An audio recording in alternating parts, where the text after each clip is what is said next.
Thank you. We will now reconvene the regular council meeting of April 20th at 1:01 p.m.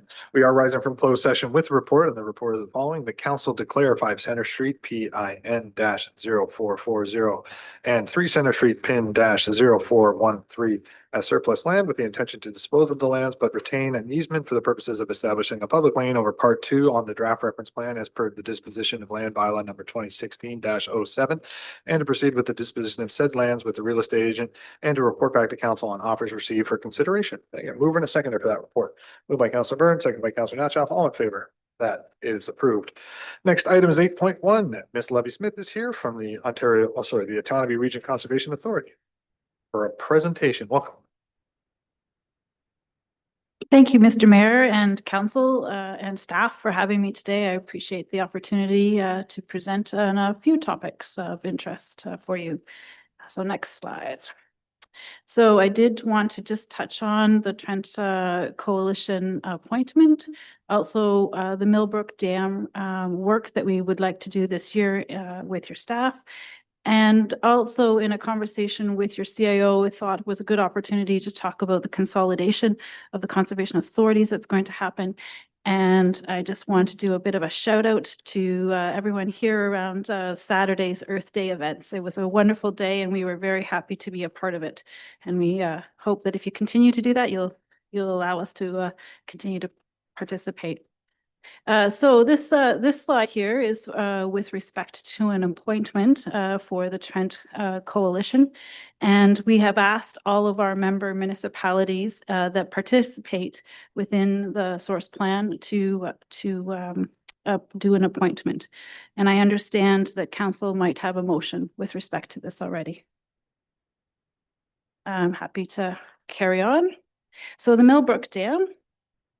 It's obviously an important element in the community. And so we wanted to come here first today to talk about what is needed, and then also continue to work with your staff through the implementation stages. So all of the dams that the authority owns are inspected annually, and we do contract out that service. And we do that in part to make sure that we're doing our due diligence with our maintenance plans. The maintenance actually at some of the Millbrook Dam, in particular the lands, is done by the township park staff. And I have participated for the past number of years with the staff at Otonabee, but also the engineering firm that's hired to do this work. And we did notice a lot of significant erosion, and the flex mat, which is under the earth part of the dam, is now exposed. And both of that plays a critical role to the structure of the dam.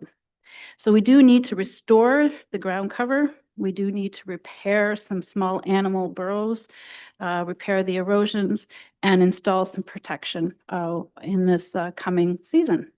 So I've included a few pictures. These actually come from our report, and you can see actually on the top picture up here, this is the west side, the toe of the dam, which is seeing significant erosion.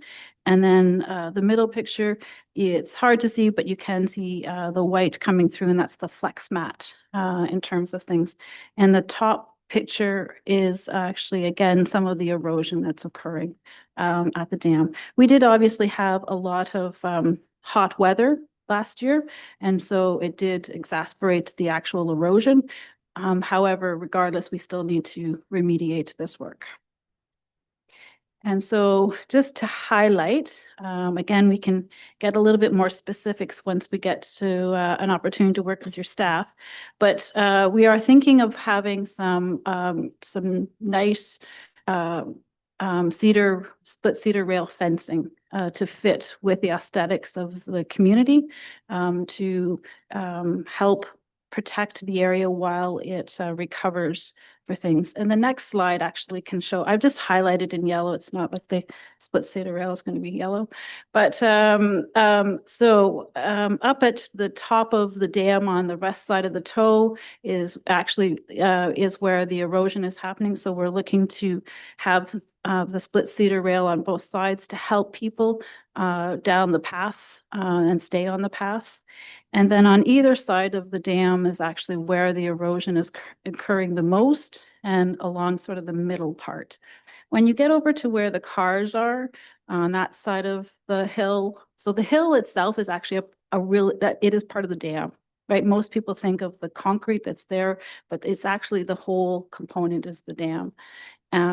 But when we get over to the cars, that part of the hill, the earth embankment, was seeming to recover fairly well. So we're going to do an assessment with your staff out on site this summer, spring, early spring, to understand how much of the fencing we need to have there. But for today's purposes, I really wanted to depict this is the area of the dam that we're looking at, and this is the potentially the area that we would need to protect with some cedar rail fencing to help it regrow. I'm going to go to the next slide. So that touches on what will happen next. Again, coordination and good communication with the township staff. Like to have a pre-meeting to determine the scope of what the where the split cedar rail fencing is going. The split cedar rail fencing is going to be purchased by the authority, and that we will make sure that is maintained and looked after over the time that we need it to be there. And that possibly after the end of it, the township may want some of it to ensure that the trails are also maintained, but we can continue to have that conversation over the time.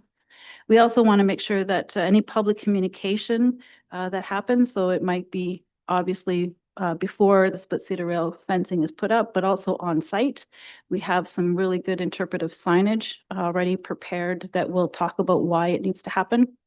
And we're planning on monitoring it over a 2-year period. That again is a guess based on how much time we need it to establish.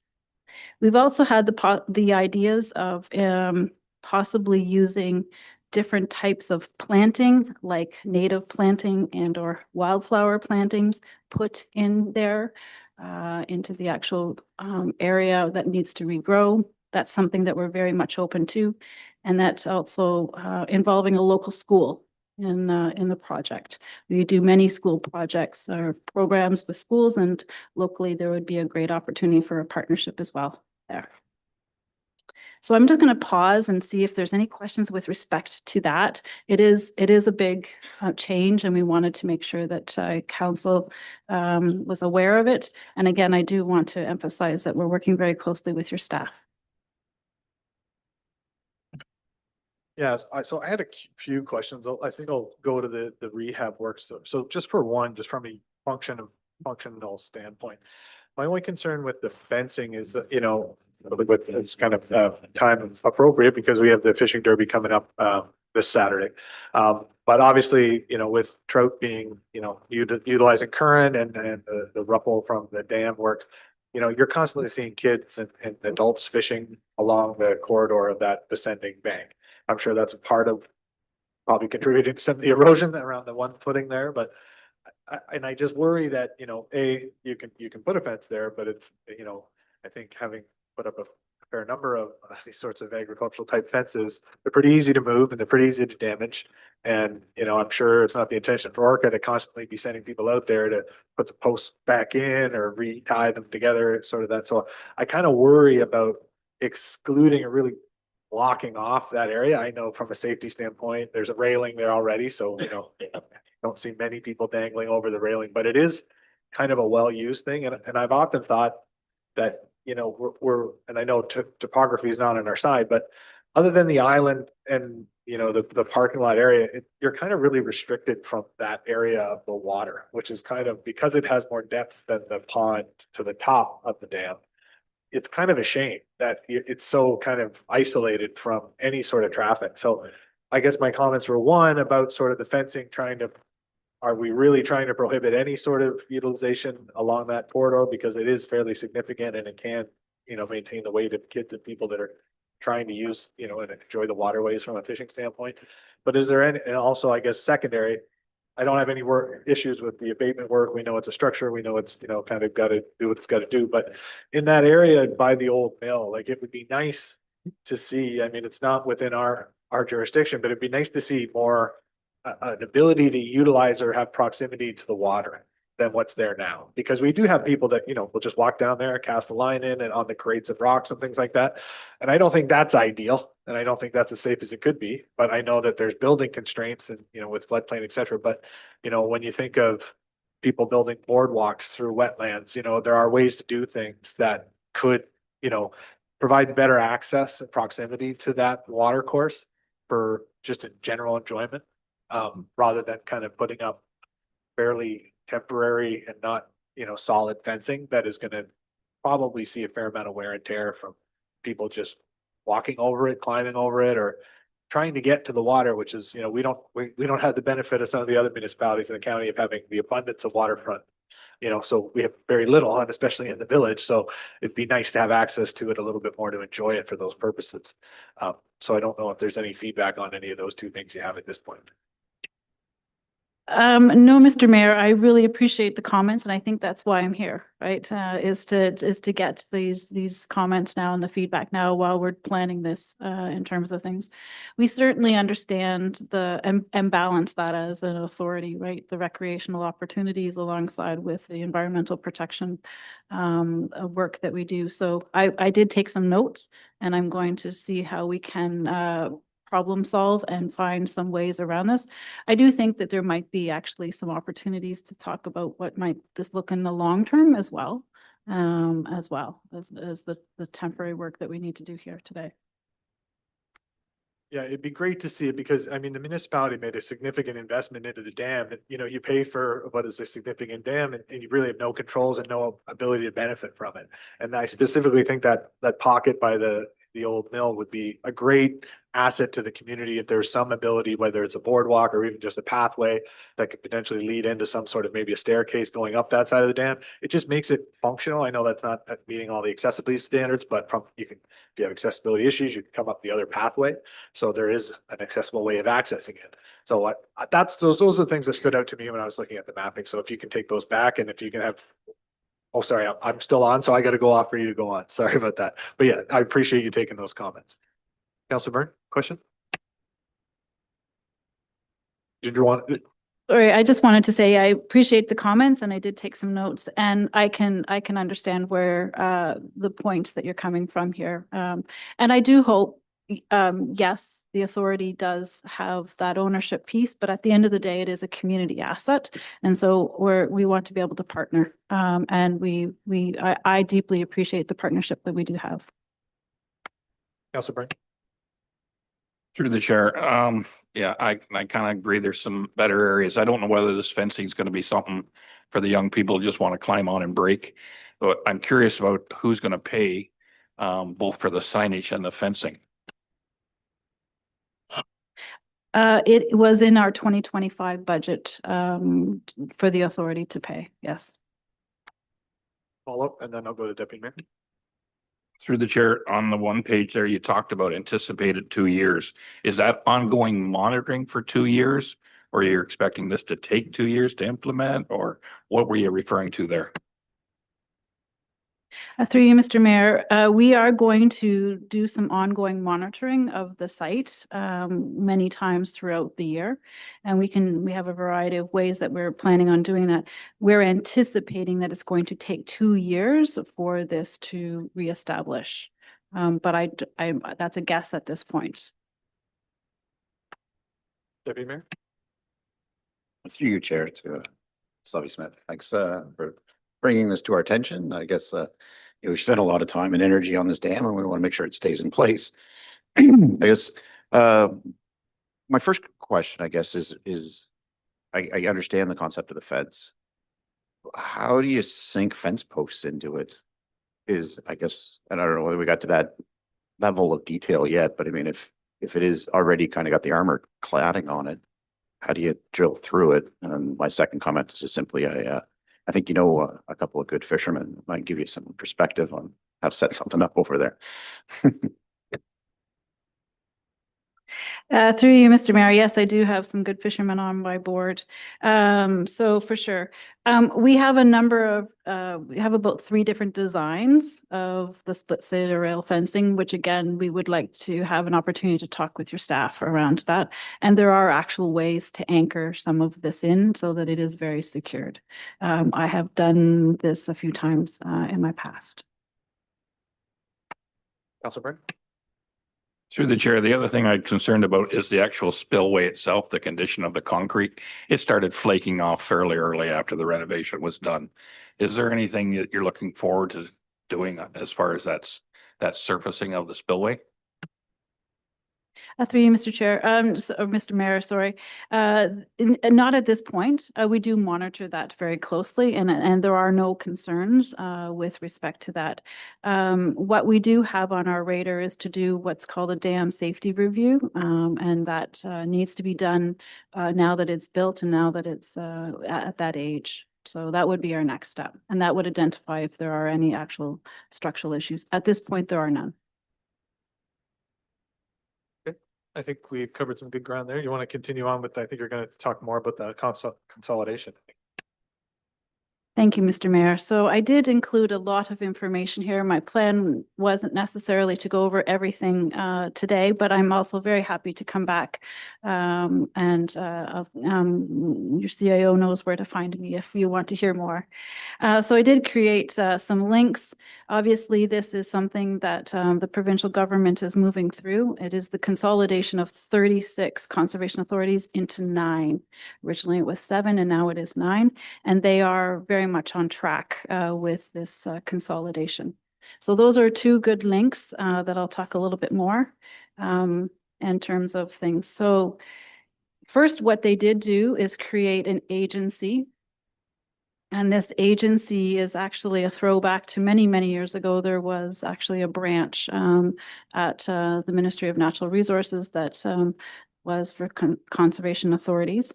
And so these are the objects, which we would call mandates in the legislation that this agency has. We call it OCUPA. And so these are what they will be doing for the 9 regional conservation authorities. One thing that I did want to point out is number 3. And that is really important in terms of, again, the policies, the standards, and the fees for the programs.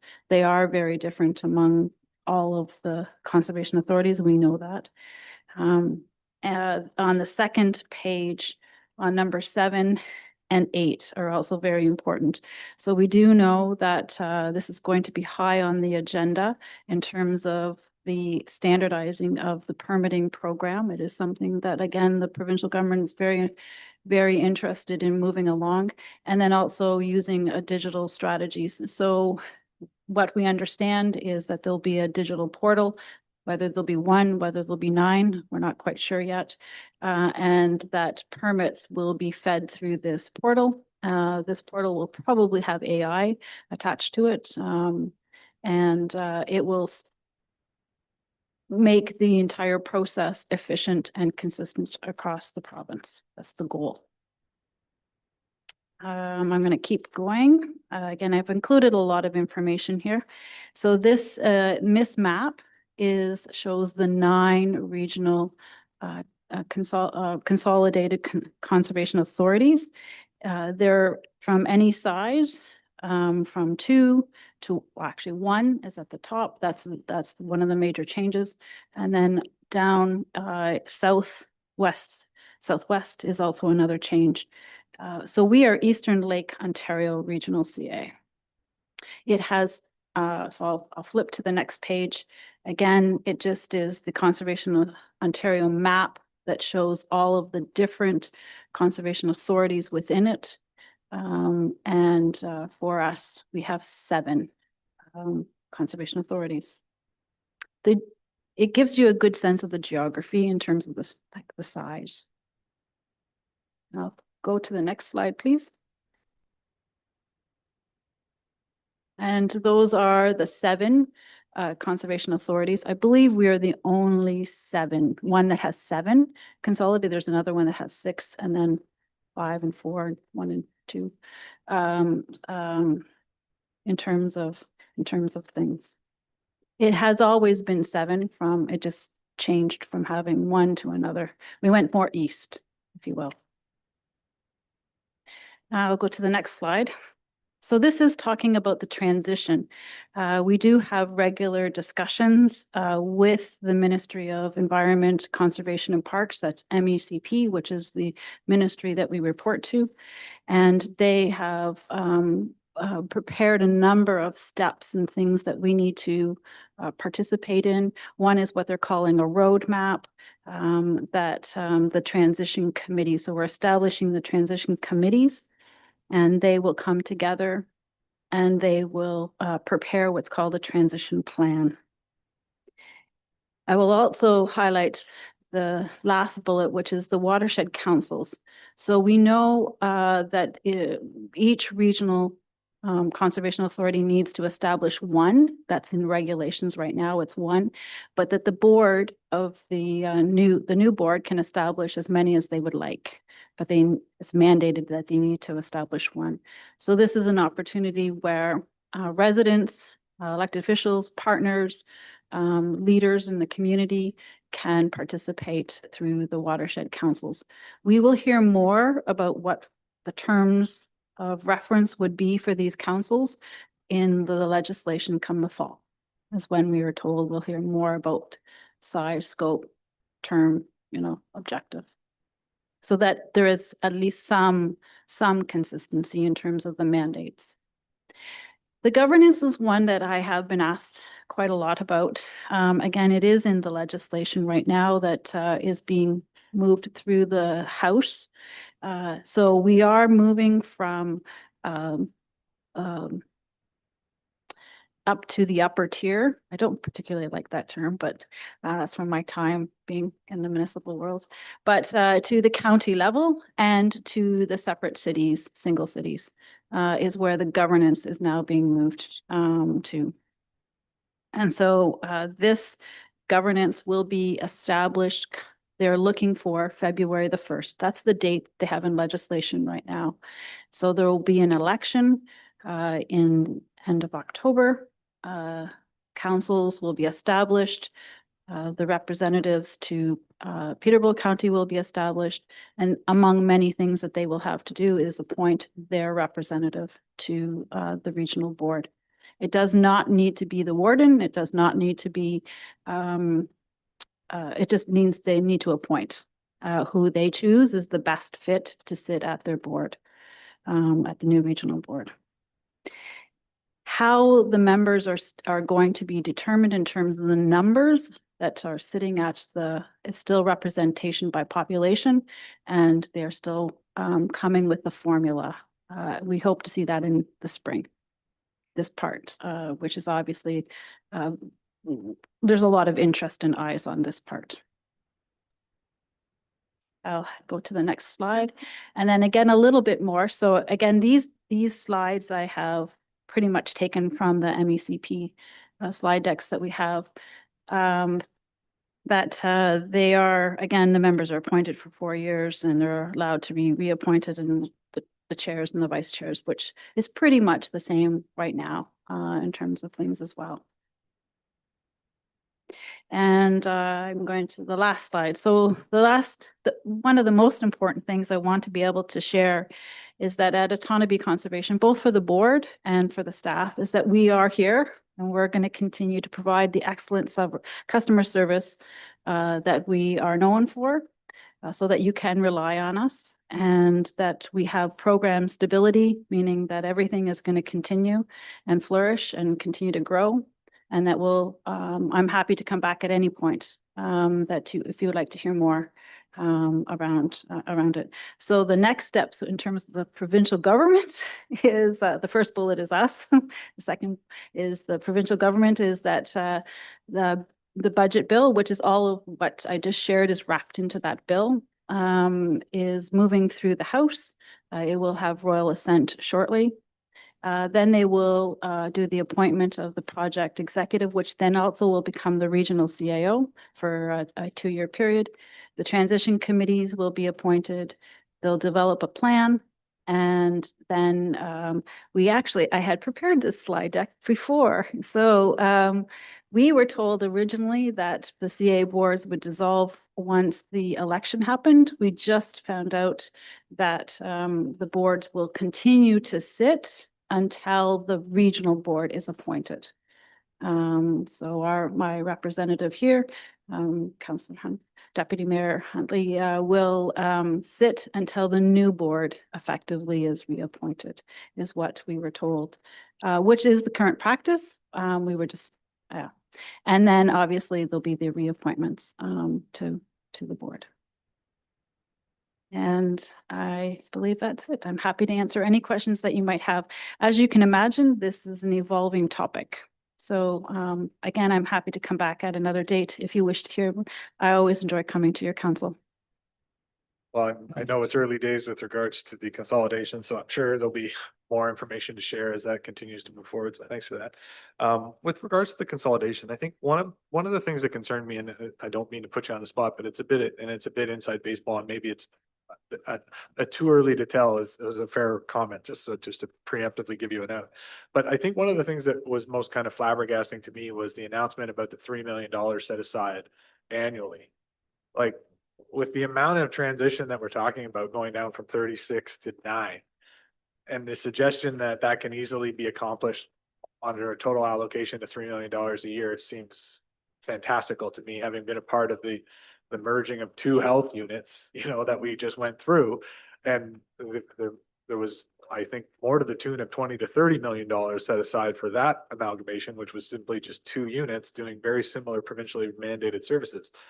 And when I think about the amount and like just the map and the amount of individuals and organizations affected by this, is there any sort of understanding or perspective on your end about, or concerns about, like, I'm concerned that when that $3 million runs out, because to me, just in the naming alone of this conservation authority and letterhead across the offices that it's going to be responsible for, that $3 million is going to carry very far. And then my concern, as always, is it going to have to be levy funded, the additional cost, which I believe from my experience that there will be tens of millions of additional costs associated with it that I don't believe the collective conservation authorities have sitting around in reserves idly. So is there any sort of maybe some solace or any way to curb that concern? Thank you, Mr. Mayor. So I think that concern has certainly been communicated to the Chief Conservation Executive Officer and the ministry. They do actually have another fund that they have set aside. It's 20 million to help if they need to do that. We do know that they want to modernize, and software and everything that goes alongside that is not necessarily cheap either. And so we're waiting to see a little bit more around how that will play out. Right now, we have not seen any indication that they're looking to pass that cost on. But they do retain the ability to do a levy back through the regional governments. And I think that's for a cost recovery. They haven't quite defined that yet. But at this point, that is what the transition plans are going to lay out too. Is going to clear, as you know, from your health unit experience, it's going to lay out what the costs are from a staffing perspective, from an infrastructure perspective, in order to have the consolidation. Yeah, thanks for that. And just as so staff's aware, you alluded to it earlier, so that with regards to the appointment and the motion, all that we were suggesting, we were given something from the Conservation Authority, but it was the suggestion back to Jeanette in the conversation we had, that rather than name an individual for an appointment now, we should name the position, and then also that position potentially being the warden. I think it would behoove us to support her or him being able to delegate or designate an individual to serve on that transition committee instead of just a person, because it's quite a big responsibility, and there's a lot of different individuals at the county that have had long service on the various conservation authorities and various things. So there might be a person more available and potentially more familiar with some of the subject matter that might be appropriate. So the language in our motion is just saying, name the title or let that title pick someone or appoint someone, instead of just restricting it to that person, because then you're bound by it in the appointment. So anyways, Councilor Byrne had a question. Through the chair, is there any reason to think there's any realistic chance that this will, in the long run, save any money as far as taxpayers go? And to me, it looks like just another layer of bureaucracy put in between 36 members to create 9 members. Is there any realistic hope of that at all, do you think, in your personal opinion? Through you, Mr. Mayor. I think there are a lot of really good things that the consolidation will bring eventually. It'll take some time for it to have its legs underneath it and to be able to be managed appropriately. The cost effectiveness component is an interesting one in terms of how cost effective it could be in the long run. I don't think it will be in the short run. I think it will, there's a possibility in the long run. But do I think it will be more efficient? Certainly for other conservation authorities that are not as, that do not have the customer service and efficiencies that Otonabee Conservation might have, it will certainly bring those areas up. Follow up, Councilor Burke. Through the chair, the mayor mentioned earlier about the health transitions, and I was somewhat moderately involved in that. And I watched how they talked about the streamlining and making things more efficient. And I watched some of the hospitals in our area step backwards to make things standardized across the system instead of anybody really taking a clear look at it and saying, hey, maybe we should be moving these up rather than bringing them down to standardize it. Is that going to be a realistic outlook? Through you, Mr. Mayor, certainly that was something that was communicated in the early days when we had, it was called an ER posting, when we had the ability to communicate through that before the decision notice came in late December. We did communicate those types of things, certainly through Conservation Ontario. The government is on this path, and so the Otonabee board and staff have taken the approach that we're trying to find the ways that we can work through this, as opposed to, because it is on this path. And so we want to be, again, efficient, effective. Our relationships with our member municipalities, we want to make sure that we continue to have those local relationships, regardless of what happens through the consolidation at a governance level. Our programs on the ground are really where we can make a difference. And so those things are what we are focused on.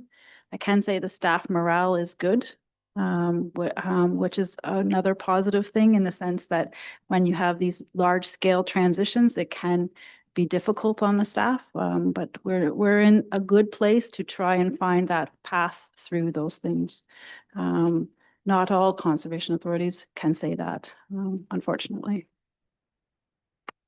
Yeah, well, hopefully in this case, I mean, there's been a lot of conversations about consolidations and, you know, whether it's that term or something else about resizing, et cetera. But I think the concern is always, I know, having been really involved in the public health merger, like there was never any indication or specific examples of inefficiencies to justify the pursuing efficiencies with it. So in the absence of suggesting, you know, we're also only providing provincially mandated programs to the amount that they are provincially mandated. There's no frivolous additional services. So, you know, when you're implementing what you're charged in legislation to implement, and there's a suggestion that you could do it more efficiently when the funding has been capped and held at 0% increases over 2 decades, it's kind of a fatalistic argument. So I'm hopeful that, you know, hopefully that, I know we've learned a lot through that health merger. I think the province learned a lot too about what actual is attainable from a projective standpoint.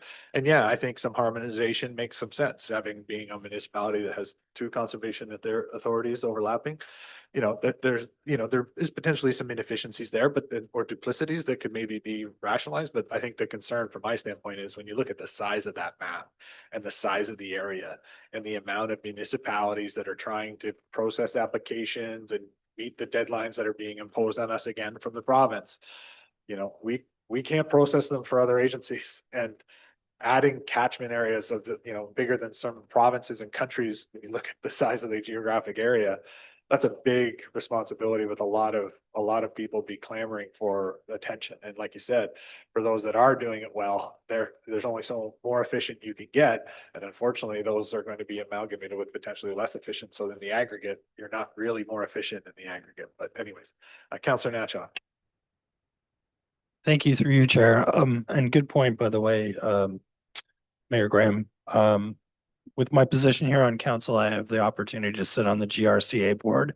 And I wanted to thank you for your presentation today, and I want to wish you all the best. I have a kind of deeper understanding of the complexities of what it is that you're being forced to have to do, and maybe not, maybe begrudgingly. Your attitude is great, and I think that at least having had an opportunity to work with Ms. Laliberty and yourself, I think that we're well positioned for our municipality moving forward, and appreciative of the good work that you're doing. And I do wish you all the best. This should be interesting times in the conservation society for the next little while. So thanks. Deputy Mayor?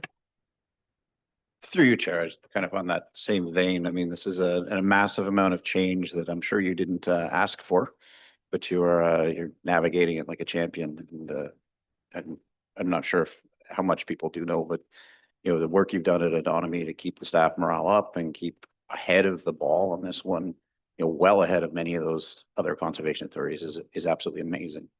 And it's kind of to allude to what the mayor has said. I mean, the legislation does come down, and 36, conservation authorities interpreted 36 different ways. And that is, kind of why this whole thing has come about the way it has. And, to be ahead of that ball is, it's showing true leadership. So thank you.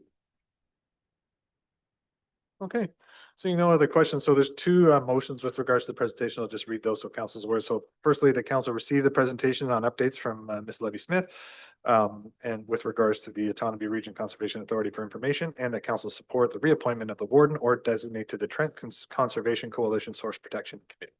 A mover and a seconder for that. Moved by Deputy Mayor Huntley, seconded by Councilor Natchoff. All in favor? That is approved. Thanks again for being here, and thanks for being there on the weekend as well at the event. That was great to see you. All right.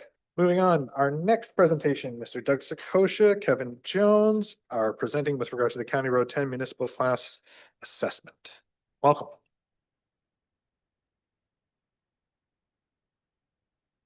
Thank you, and through your chair, good afternoon, council and staff. My pleasure to be here today to provide an update to our County Road 10 corridor study. I'd just like to take a quick moment and really recognize the hard work, technical stuff that went into our study. I really want to recognize that I do have with us today Carl Darling, our supervisor of design, as well as Pete Hines, he's our senior project coordinator. I'd also like to take a quick moment. I'd be remiss if I didn't to recognize that this was a joint project in partnership with the township. I really recognize township staff. So both Wayne Hancock and Drew Hutchison were instrumental to getting this study to where it is today and before you. And really lastly, I just also want to introduce that we did have an engineering consultant. So that was Paradigm Stantec that led us through this study. And we do have with us today, Kevin Jones, who will lead us through the study today, and staff will be here for questions after his presentation. So thank you.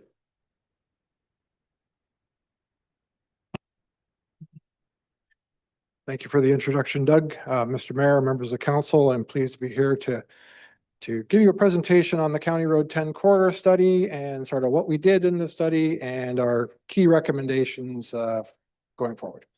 So our study area takes in County Road 10 from basically downtown Millbrook to about 500 meters south of Armour Line in your growing urbanization area. And then really the study builds on the 2022 Transportation Master Plan undertaken by the county. And really the idea there was to identify a preferred design to address some of your growth issues, your capacity and operational issues that you're going to foresee on County Road 10. And to do that, we split the area into two study areas. We have a north section, sort of north of Fallis Line, where a lot of your development's happening. And we have a southern section, which isn't seeing the same development pressure, but there will be some impacts and we've made some suggested changes on that section of the corridor as well. So this study is being undertaken as part of the municipal class EA process. It's a 5-step process that most infrastructure projects have to follow through various municipalities in the county. Phases 1 and 2 really look at identifying what you're trying to do and what the various solutions are. That was really covered by the Transportation Master Plan, sort of at a 50,000-foot level. We're really focusing on phases 3, which is looking at alternative design concepts and producing the environmental study reports and documentation to justify the decision-making process. And through that, obviously, consultation is a big part of that process. So as I mentioned, this builds on the 2022 Transportation Master Plan undertaken by the county. And they identified the need for improvements in this corridor. And at the end of the day, they looked at a few alternatives, suggested that, a program of intersection improvements, urbanization, and potential widening is what they envisioned should be completed for the corridor. The county also did an active transportation master plan in 2017, which identified the need for cycling facilities on County Road 10, and they looked at things like interim paved shoulders with an ultimate view to putting a multi-use path along County Road 10. And obviously, the township has done their own work in the area as you're preparing for growth, through your official plan and your community improvement plans, really looking at urbanizing this area and providing the framework for a streetscaping plan to make it a nice livable community for your residents. So we've tried to look at some of those aspects and how this process can assist. So a number of supporting studies were undertaken to help us through our technical work. We looked at updating some growth forecasts and doing a transportation needs assessment just to kind of review, what was done in the transportation plan and make any adjustments needed. We did a natural heritage report, a drainage and stormwater management review, a cultural heritage report, and stage 1 of an archaeological assessment. Those are all pretty standard reports in a municipal class CA, looking at sort of what some of the environmental and cultural constraints are in the corridor, so we can take them into account when we develop designs. In terms of updated growth forecasts, we've got a complicated map here that only an engineer would love, but basically it shows all the development activity in the township that has been either accounted for or we've received new information as this study progressed. And we tried to account for all of this in forecasting, what are the needs for the corridor. With all of this growth, if it comes to pass, and we expect it will over time, you'll have about 2,700 new residential units in the community and about 6,400 new residents occupying those residential units. So that's going to be a big, impact on the community. And we know that developments are going to be implemented over time. And, if I could forecast that, I wouldn't be an engineer for a living. I'd be down on Wall Street or something like that. But suffice to say is development is really going to drive the need for the improvements. And you'll be looking at phasing in some of the improvements over time. But when it all builds out, you'll have about 27 to 3,200 new vehicle trips on the road network, and they're not all going to go on the same road. So, about 20 to 30% of those are going to stay within the community. We know that from other communities. They'll go downtown to visit shops, they'll go to the school, those types of trips will happen. About 70% will travel outside. So that's the trips that are likely going to gravitate to the Fallis Line corridor and the County Road 10 corridor, and even to County Road 21 to some extent, as they go outside of the community, either for work or other social activities or shopping. Next one. So as we look through those needs and assign that traffic onto the road network, we were able to look at, how the existing intersections, how the roads are going to perform.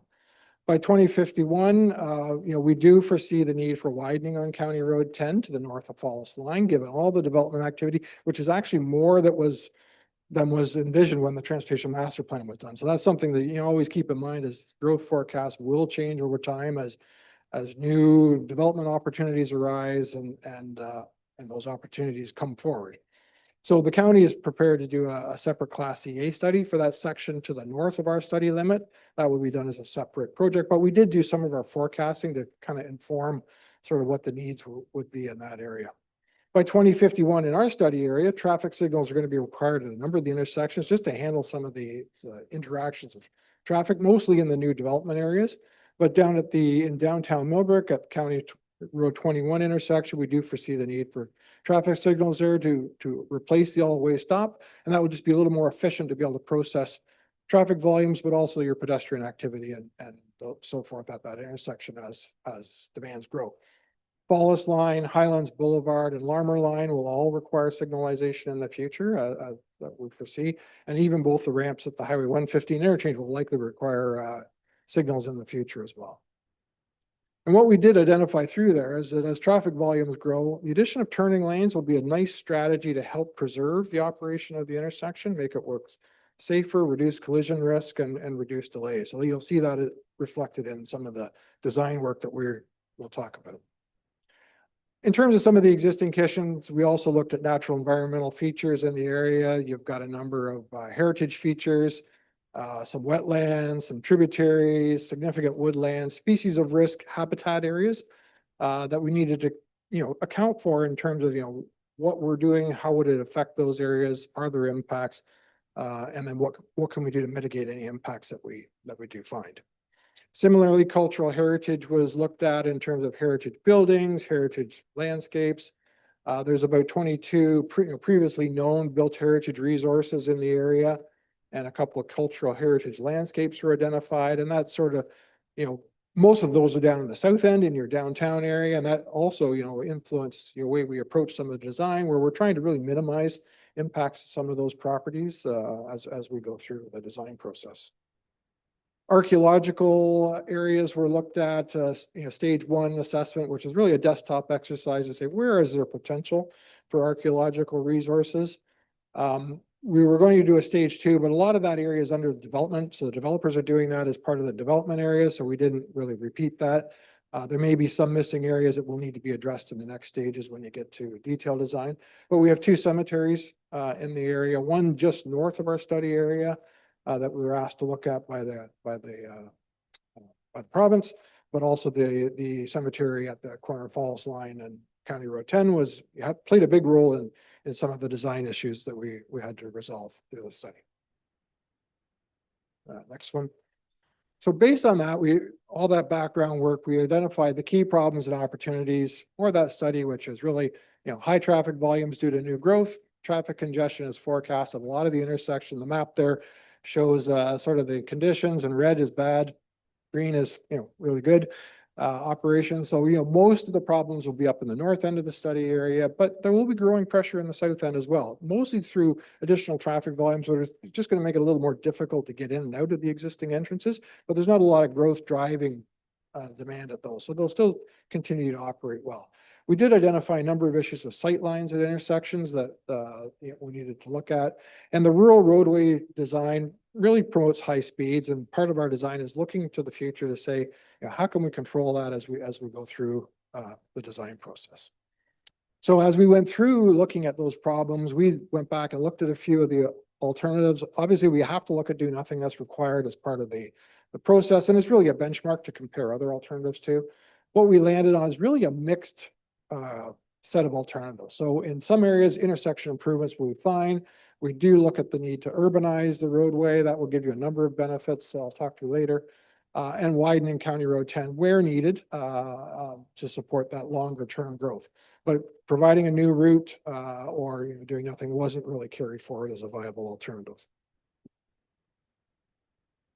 So in the preferred corridor alternative south of Falls Line, what we've landed on is maintaining a 2-lane cross section, but adding a center turn lane throughout most of that area. And as I mentioned, as traffic volumes grow, it's going to get more difficult to access businesses, properties along that corridor. The center turn lane will provide a little refuge that will make it a little safer and a little more operationally efficient for people to get access to the properties. And that will also reduce the potential for collisions going forward. So that we think that's sort of the right plan. We also realize that we need to provide some, safe crossing locations for pedestrians in the downtown area. This plan will accommodate the future traffic volumes, and it's kind of consistent with where we've landed on the section to the north as well.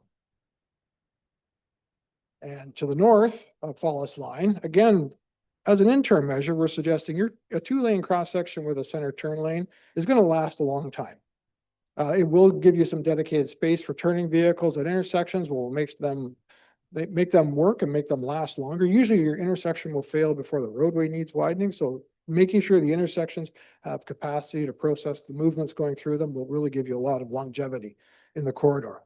It will support your access to future businesses. Signalized intersections will give you some safe pedestrian crossings of the highway as you start getting development on both sides of the road. You're going to see demands for pedestrian crossings increase, and signalization will help that. And this plan actually avoids some of the significant impacts on some of the key natural areas as well. So that's a good thing. Now, one of the things at the bottom of the slide, we've talked about, recommended the county review the need for future widening beyond 2041. And that's a bit of it's really tied to the development, how quickly development happens, how quickly people start occupying those homes.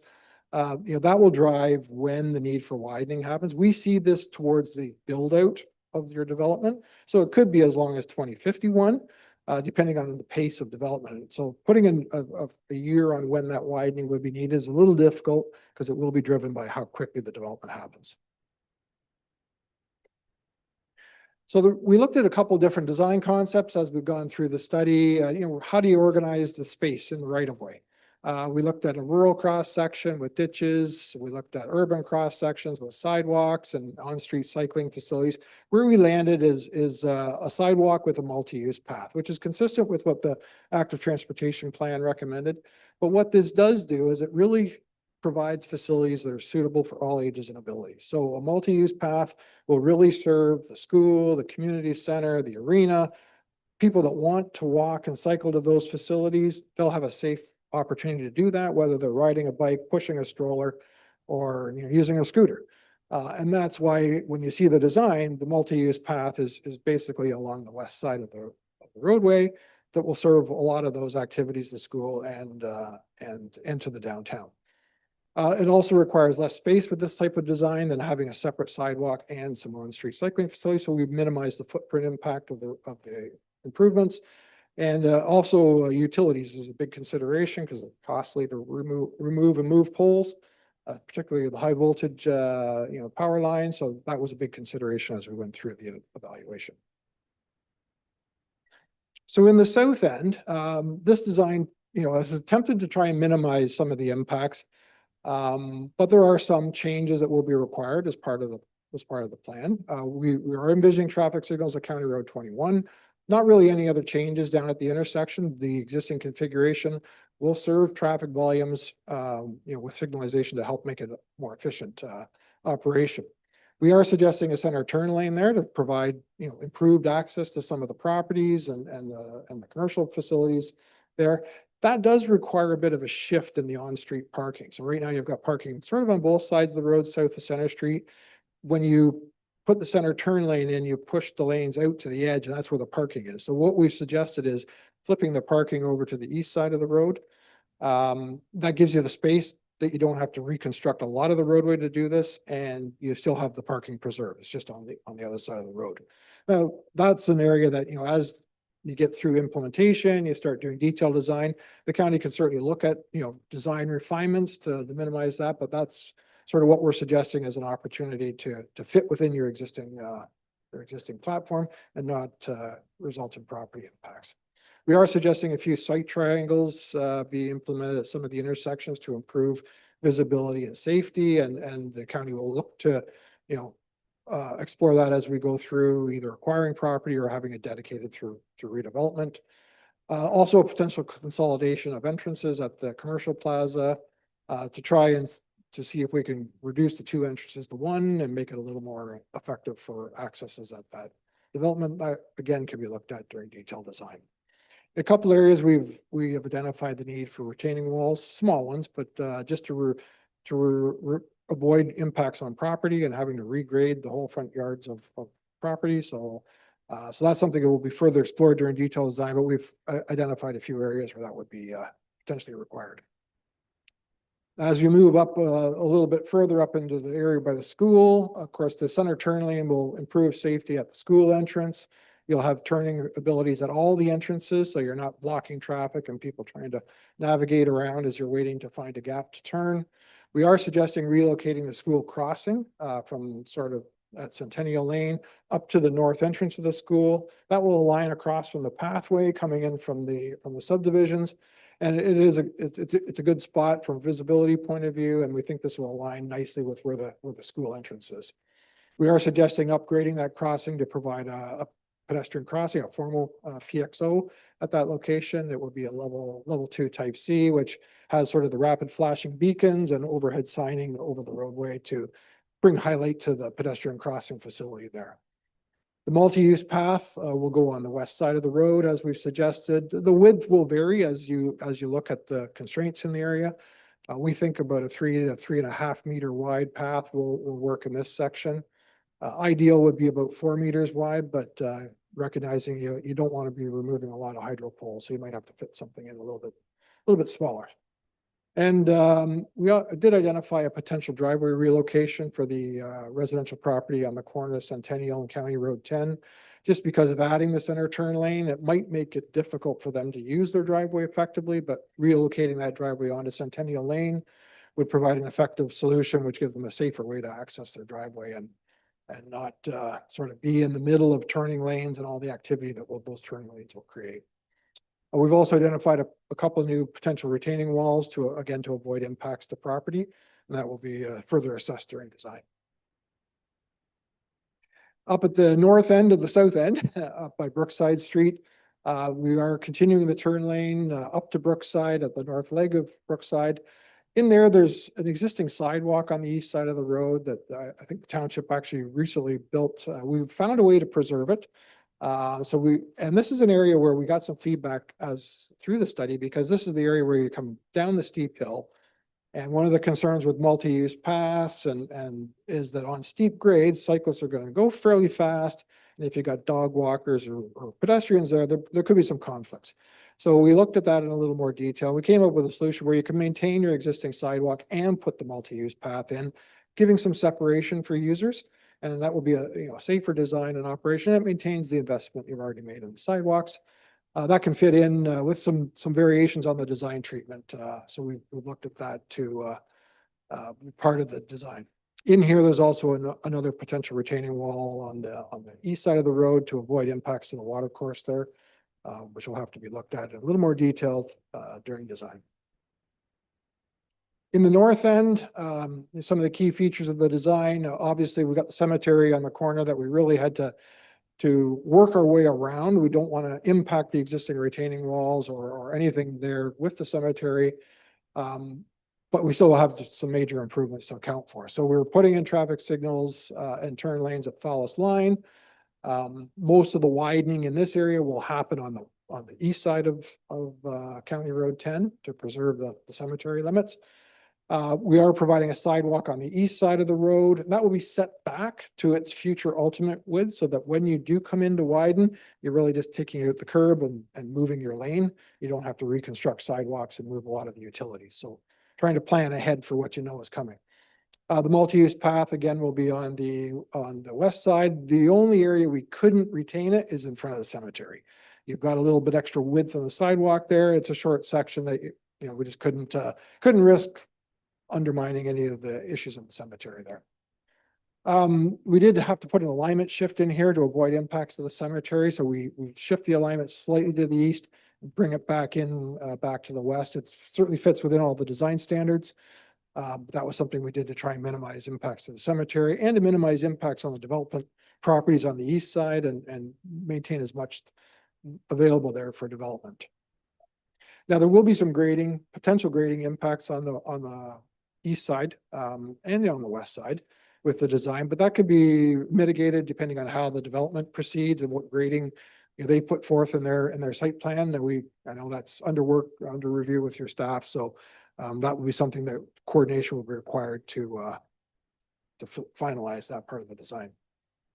As you move to the north, we've identified an opportunity here to have a potential relocation of your existing entrance to this facility and the community center. And what this is really trying to find a way to set some intersection locations that could be signalized in the future, because we know with the size of the development on the east side, they're going to need some traffic lights to facilitate movements in and out of the commercial area, but also their future residential areas. So this location we've identified as sort of an ideal location from a spacing point of view, that you could signalize this entrance, provide for full movements into the commercial area of the development, and still provide access into the community center and council's facilities, your offices here through a shared access that's shifted slightly to the center. And this kind of avoids some of the conflicts with, pedestrian access into the community center. But what it does do is it avoid conflicts in the two-way left turn lane with people trying to all turn left and they overlap. And that's the worst kind of conflict you want to avoid. So this avoids that, and it'd be a much safer design. The multi-use path again goes on the west side of the on the west side of the street here to serve the community center and continues up. And as I mentioned, all of the paths and sidewalks have been set back to their ultimate location. And then the last section, even though our limit goes to sort of just south of the creek, the limit of improvements is going to extend to just beyond Highlands. And that's because, you know, there's some ongoing discussions through the development process about what that plan is going to look like on the east side. We've allowed for, you know, one roadway connection to be provided, but some of the design details of that will be developed as through that sort of site plan application process. So we've cut back the widening shorter so that, you know, the county can actually proceed with this without maybe getting complicated by future development issues. So this gives a shorter area where the improvements will focus on. Traffic signals would be installed at the Highlands Boulevard intersection as those development lands start to build out, and we've identified, you know, property protection to allow for the future widening. And that's been built into the plan, so we're protecting a 36-meter wide corridor in here that will allow the county to go to 4 lanes when that's needed. So in terms of project costs, now this is based on sort of the initial implementation, so it doesn't include the cost of future widening, but in the north end, it's estimated to be about an $8 million project, which includes, you know, your 2-lane reconstruction, your center turn lane, traffic signals, street lighting, sidewalks, multi-use path, storm sewers and curb and gutter, boulevard restoration.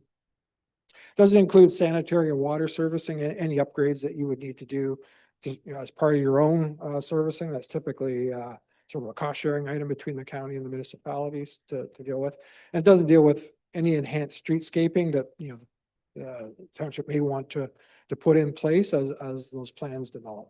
Obviously, the costs will be shared between the county, the township, and even the development developers there that will be contributing either through development charges or through direct improvements. And those allocations of costs will certainly be finalized through that development approval process and as you go through detailed design and refine those cost estimates. In the south end, that's about a $5 million project. And that includes reconstruction of the existing road. So that may be something that's pushed off a little bit later. Most of those improvements are going to come as your development starts to grow. So it'll be something that you don't need to do right away. And we've suggested that's probably a good phase 2 project.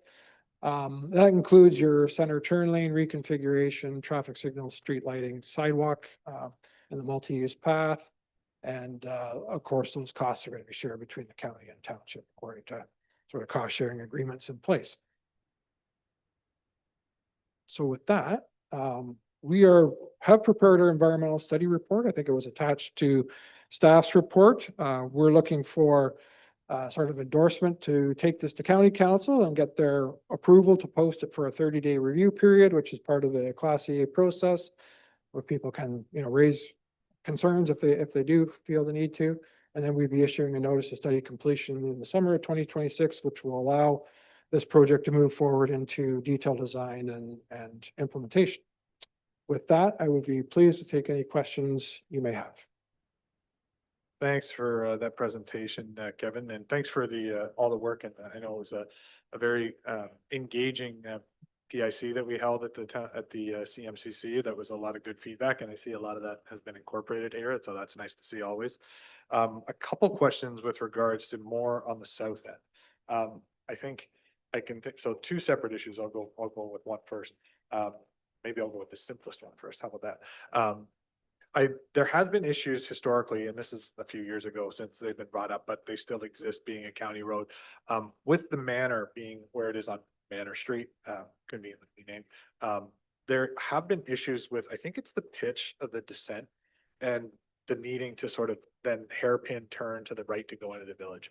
And I don't know if it's been a combination of, there's a lot of factors at play, topography being one of them, but there has been issues with some of the motorized or accessible supportive, whether it's, you know, walkers or things of that nature, and being able to make that without venturing into the road or being on the road to bypass that sort of hairpin turn for those sorts of vehicles. So I know that the extension up is our jurisdiction, but where they're having the issue is sort of on that precipice. And with that expansion, I mentioned it to Doug just before the meeting, just to highlight if there can be some considerations or to look at that specific area, if there's some, whether it's a regrading and maybe then a more consistent downward rather than having the elevation against you and the turn. I think that the turning radius on some of those machines isn't consistent, and we don't want any of them being tipped over or anything issues with that. And I think you've already highlighted some of the sightline concerns as well, but that was another component when you have that sort of traffic and be, seated on a propelling device. You're not at eye level, you're lower, and that sightlines can become more compromised. So any considerations we can have along that sort of corridor, more specifically for accommodating, keeping in mind the abundance or concentration of that traffic in that specific area, I think would be very helpful for those residents as well. So that's kind of more just a comment. I think the second one I have is with regards to the east side of the road. There are a few houses that are very close in proximity to the road. And which we are currently trying to manage snow removal issues and constraints there. Knowing that for the most part in that southern corridor, we're staying within the sort of already established limit, but we're moving or interceding into more of the parking areas. And I don't know if this is a question for Wayne, but I do have concerns as to how we're going to manage, the plowing of that volume if we have anything like the winter we just did, and we're seemingly having feast and famine winters, not sort of normalcy. Is that an element? Like, I don't know, when you mentioned some of the retaining walls, it was hard to sort of dissect the images to that level of detail for those specific properties.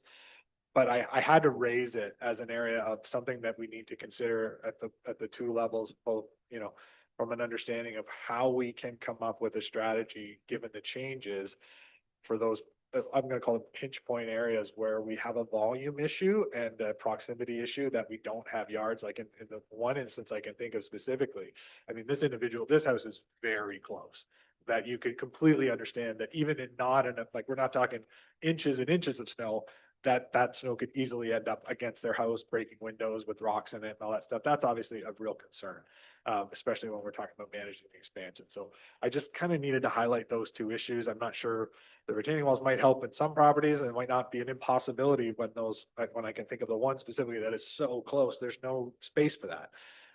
But I just implore you guys to, do the best you can and come up with out of the box solutions if you can to accommodate those nuances. Cause like I said, it's already an issue, and this might keep it the same, might make it a little worse if we have the turning lane. I'm not quite sure, but just wanted to highlight those two issues at the south end, because I know that manner traffic is something we have to be conscientious of. And I know there's similar concerns when it comes to the Union Street that we're working on as a municipality to create a bit more safer, traversing ways to get into the village. So if you could work with us on that, and Wayne, then I'd appreciate that moving forward as well. Yeah, I'll give a little bit of an answer, a couple thoughts. Manor Street, yeah, that's a bit of an interesting one. And I think there's an opportunity there because, as the county gets into detailed design, that's where a lot of these details can be fleshed out and look at the grades coming in on Manor Street. The property protection we've identified, that may be an area where you want to go and acquire that property up front, because that gives you some opportunity. You could look at, making your curb radii a little more forgiving, to allow for, other types of vehicle uses to make those turns a little more effectively. And they could also look at the profile of how you bring Manor Street down in and connect to County Road 10. So that's an area that I think the county would be looking at during detailed design to sort of see what refinements could be made to that area to make it more usable. As the second point with regards to the sidewalk, yeah, in the south end, like south of Center Street, we're really not touching anything there. To be honest, it's so tight there. And I know there's a lot of properties that are very close. And that's why we kind of terminated the multi-use pass. So we just can't justify taking it down there. So really there shouldn't be much change in that area. As you move a little bit further north, north of Center Street, the multi-use path, just because of its extra width, will create, some grading because you want it to relatively be flat. And that's where we did identify a few locations where, you might want to put retaining walls. Now, you don't have to do that. You could, as you go through the detailed design, you could regrade people's front properties and still make it nice. You don't have to put walls in. But if you don't want to do that, or the property owner doesn't really want the front of their property impacted, the retaining wall kind of keeps everything within the right of way, and you don't have to do grading outside of that area. So those are areas that, you'll need to do some sort of more detailed investigations during design, talk to the property owners and figure out what's the best strategy going forward. But, snow storage is an issue, for sure. We certainly saw it this winter. Now what we, recognize that, with multi-use paths, they do provide some opportunities, but it will change your maintenance, practices. So I know the city of Peterborough, they use a 1/2-ton truck with a plow blade to plow their multi-use pass, where they could do it in one pass. So you may want to think about that as you get towards implementation and start to think about how you maintain it. Sidewalk plows are also another option, but they don't tend to be as wide as a multi-use path. So you may have to do 2 passes with a sidewalk plow, but that may not be a bad thing. So those are just a few considerations on how to keep up with the snow, but that would kind of exist with the sidewalk or with a multi-use path. It's just a slightly different width. I don't know if that's addressed your concerns, but. No, very helpful. Thanks for those comments and thanks for taking that on. Deputy Mayor. Through you, Chair, a couple, I guess a comment and a couple of questions.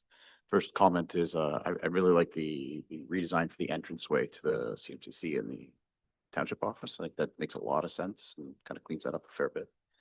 My first question was around the consideration of agricultural vehicles on these new designed roads. Like, you start to signalize them, you got crossover wires, you got all that sort of stuff, and there's some big equipment that comes and goes down some of these roads, right?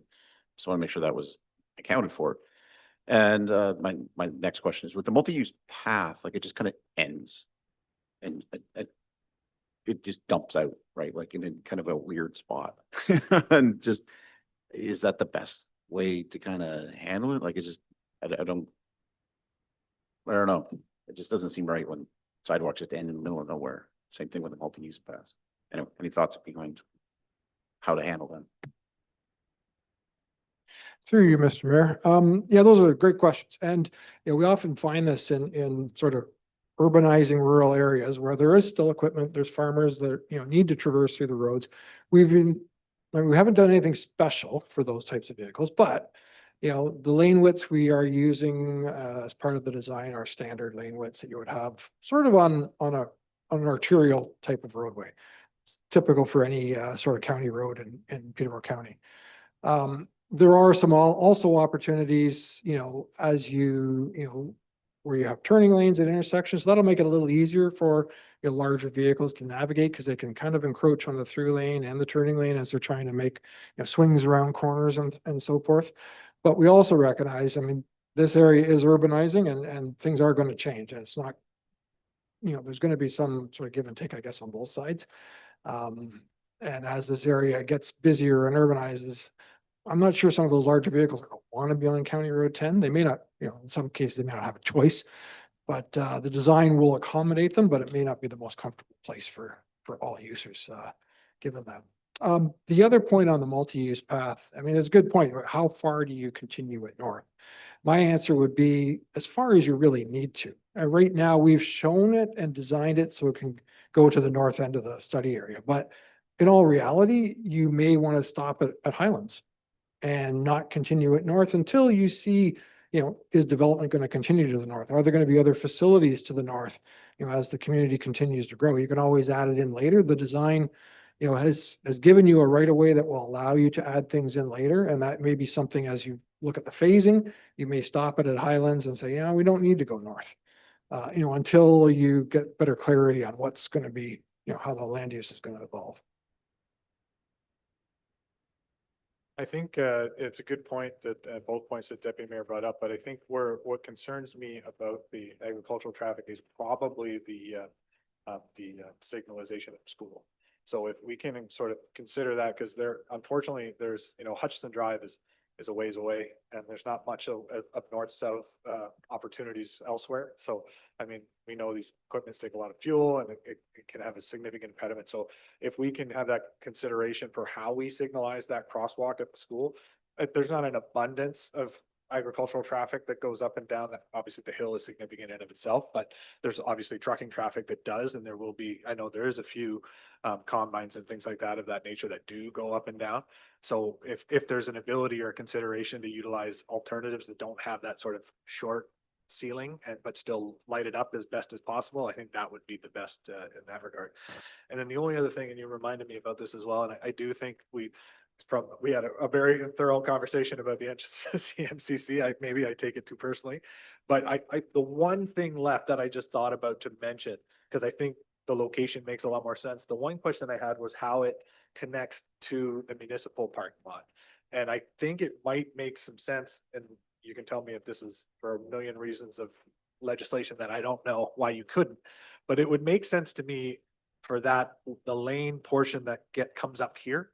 So the park going north to be as wide as possible, given that we have the water trucks and things of that nature coming into this spot.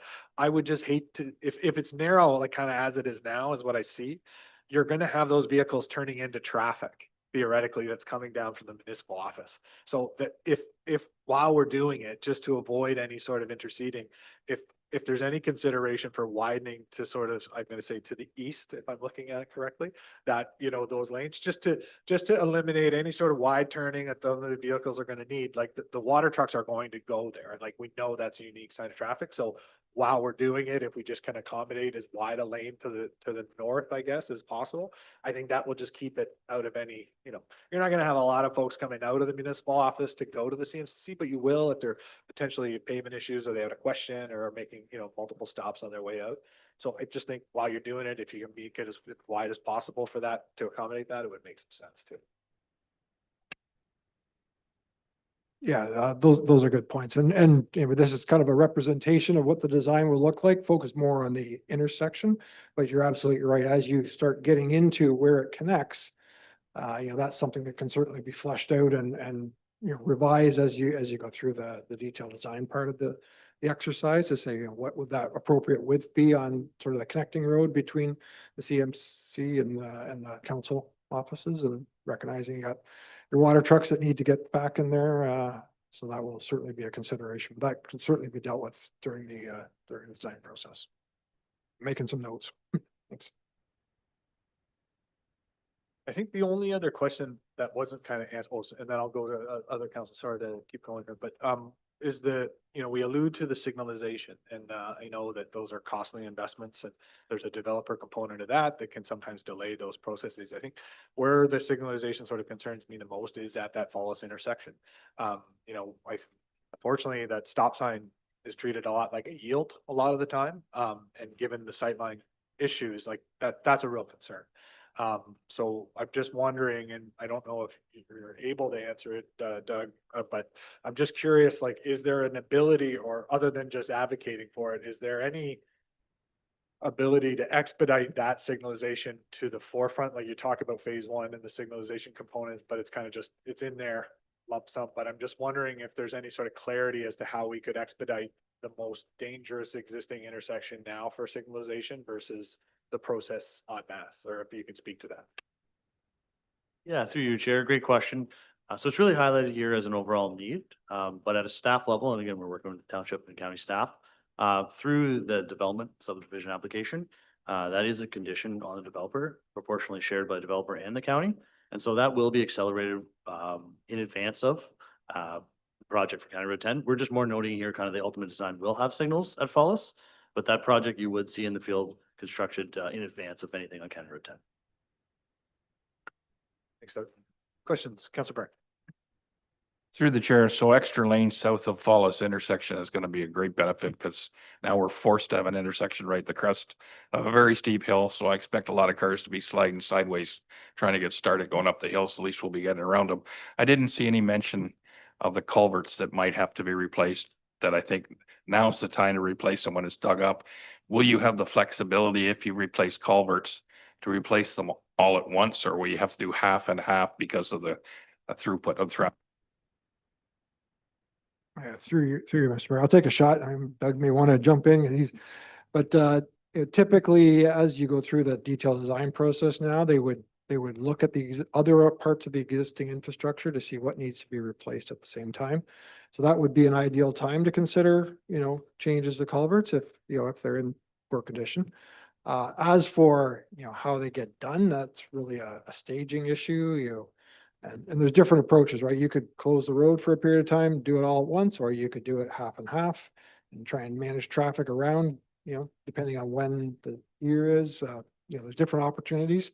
And that's something that usually gets looked at during detailed design to figure out what's the optimum way of staging those improvements and what other things need to be done. Like I mentioned, some of your other infrastructure, your sewer and your water may need to be upgraded too. And typically, as part of those design projects, they do some inspections of that existing infrastructure to see if there's a need to upgrade while you're in there doing some major capital works.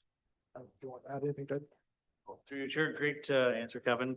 Just want to add that, yeah, typically they are staged, so we try to keep one lane open.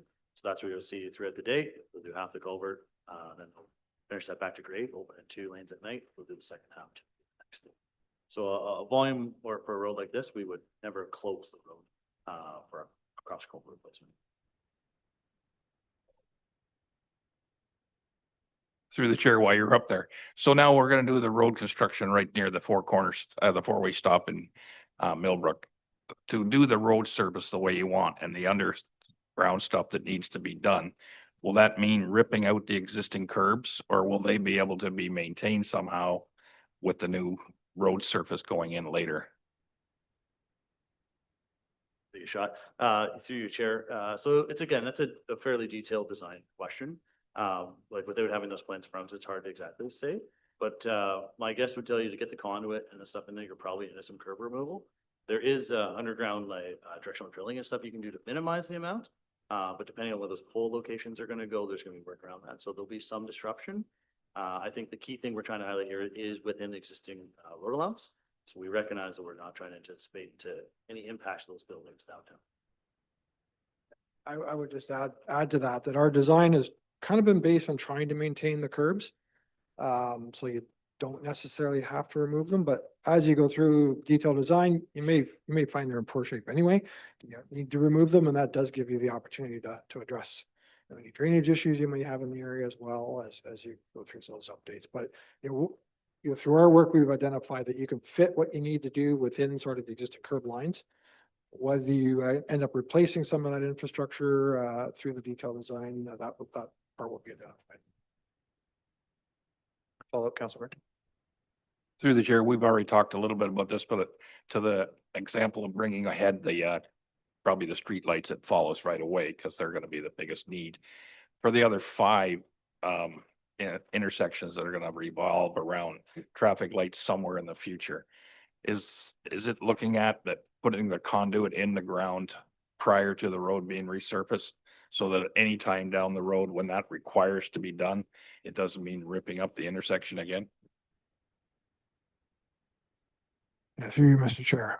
Yes, that would be the logical thing to do. And that's the benefit of having this type of a plan in place. So now we know where intersections will be. So as you do the initial construction, putting in ductwork, putting in, all that underground infrastructure.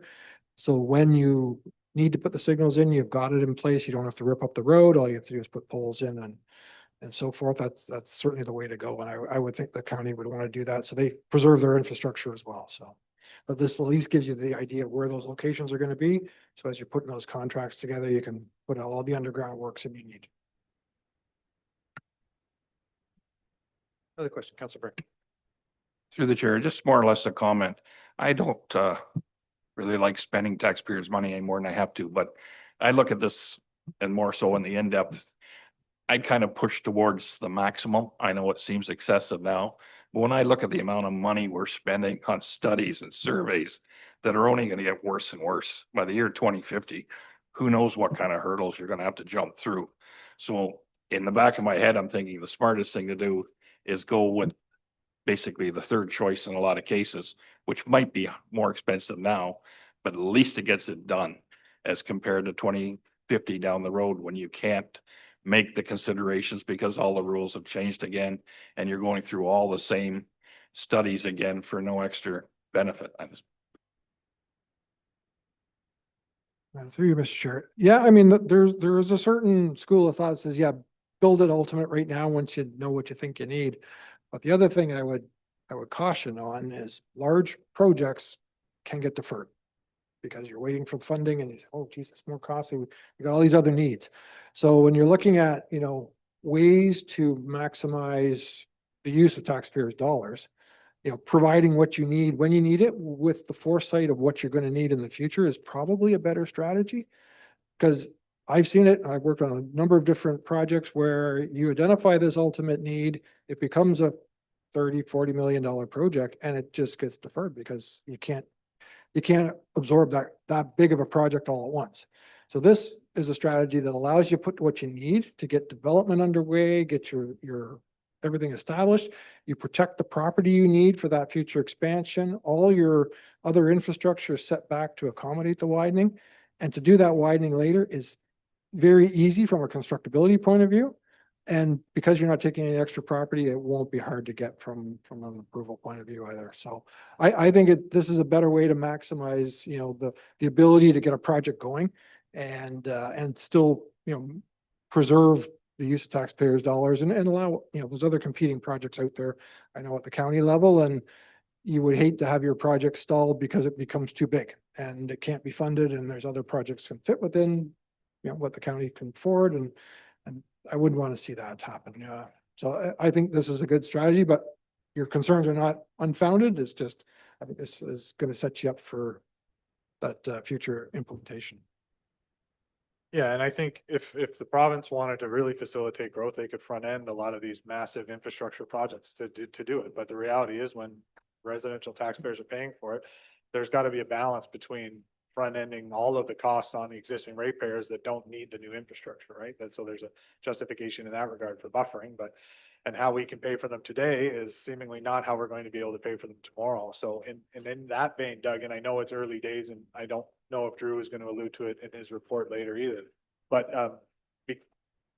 from what we know about the changing landscape of development charges on the horizon, it seems as though there are going to be an opportunity, and we don't know what threshold of municipality or what's eligible for whatever, but it does seem as though there are, there's a language in the very little language that's been provided thus far that is looking for potential provincial funding for growth related projects that are identified to actually bring on, not development charges anymore if it's not going to be that way or not traditionally, but additional funding from this fund that exists from both the federal and provincial government for specific funding related to, expanding kind of that, what I alluded to in the purgatory about the province and the feds paying for some of the facilitating infrastructure for this growth.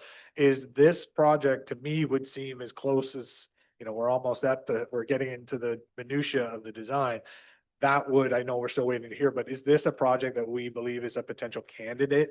When obviously we don't know, but theoretically in my mind, when I'm reading what I can read, this seems to fit the bill. And is that sort of the consensus from a staff standpoint? Yeah, through your chair, excellent point. And it's definitely something that's been discussed at a staff level. So I would say subject to endorsement in principle today by Township Council and obviously County Council would be our next step on May 6th. I can say at a staff level, we would be asking County Council, if approved here today, and a County Council to actually accelerate the detailed design funding. So we previously as staff had that around the year 2030 would be the next step to do detailed design and then implement this. Because again, this was meant to be kind of a 0 to 10 year plan. But to your point, we are looking to actually accelerate that detailed design funding if council was to approve. And again, that'd be a partnership with the township to actually commence this year. That would make it then, if you want to say shovel ready for any potential opportunities at a provincial level, because we do see this as a good fit to really, as you said, to support the growth that we know is happening in the area. We know it's a need and it's got a huge capital cost. So we are seeing that if we could accelerate that money, that'd make it eligible. So something's definitely at a staff level, but nothing determined at a county council level yet. Thank you. Well, thanks for that. And given, like I said, until we know, we don't know, but it's good to just like I said, when you read what you can read, this seems to be a viable candidate. But again, there's so much to figure out and how that changes are going to occur. We'll kind of wait and see, but I think the expedition makes sense to me from a growth standpoint. I mean, there's market pressures and things of that nature, but, we have accumulated some of the growth already. And I think all of us collectively, have concerns about that Fallis intersection, just as unfortunately stop signs don't mean what they want it to mean, in certain, when it was more of a rural setting, I mean, those rolling stops are more permissible, I guess, but when you're dealing with more and more traffic, it becomes more and more dangerous, especially with the sightline restrictions, with the accommodating the cemetery and all. But, okay, appreciate those comments. We do have a staff report that's coming forward right after this, and we are just receiving this for our information. Today is the motion on the floor. Moved by Councilor Burns, second by Deputy Mayor Hunley, all in favor? That is approved. Thanks, Kevin. Thanks for being here and answering all these questions. The next, as I alluded to, is a report from Public Works, County Road 10 Municipal Class Environmental Assessment. I believe Drew and Wayne are taking over. He's dressed up today, so let's hear what he has to say. Thank you, Mr. Mayor. Through you to council. Before you, we have Public Works Report 2026 -06 with recommendations regarding the County Road 10 Municipal Class Environmental Assessment. The recommendations before you are as follows. Recommendation 1 is that council receive the public report 2026-06 County Road 10 Municipal Class Environmental Assessment as information, and that council endorse in principle the County Road 10 Municipal Class Environmental Assessment. This is just a follow-up report from the presentation that we just had. And we'd like to get the support from Township Council so that county staff can proceed going to County Council on this matter. Yeah, thanks for that, Drew. Wayne, is there any sort of any local lens? Like, I mean, we just had a very good discussion with the consultant and with Kevin and with Doug.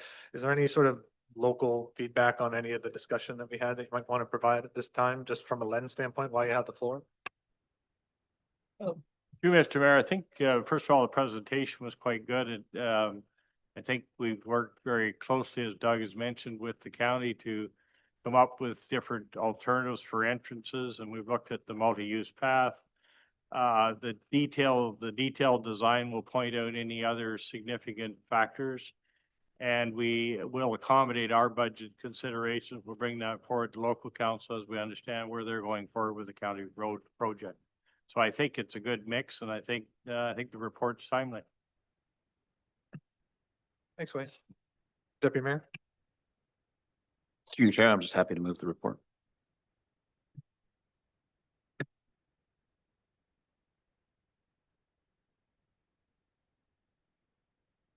Councilor Burns. Through the chair, when I was reading through this, the studies for traffic flow and the anticipated demand for different things, I didn't see anything that indicates where all these new people are gonna go to, how many new cars are gonna be in these driveways for these 2,000 homes. Is the flow anticipated to go mostly down the 115 to the 407 and the 401? How much of it's gonna be heading to Peterborough? Like, I didn't see any correlation in there for any of that kind of projection. And I don't know if there's been any road studies done on just the little subdivision we did in the last 7 or 8 years there with 300 homes south of here.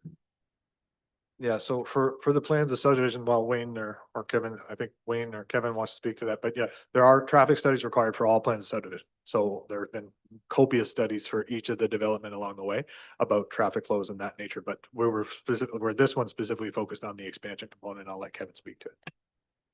Yeah, thank you, Mr. Mayor. Yeah, that's a great question. As I alluded to in the presentation, we'd looked at sort of what we call the trip distribution, where all these new residents are going to go to.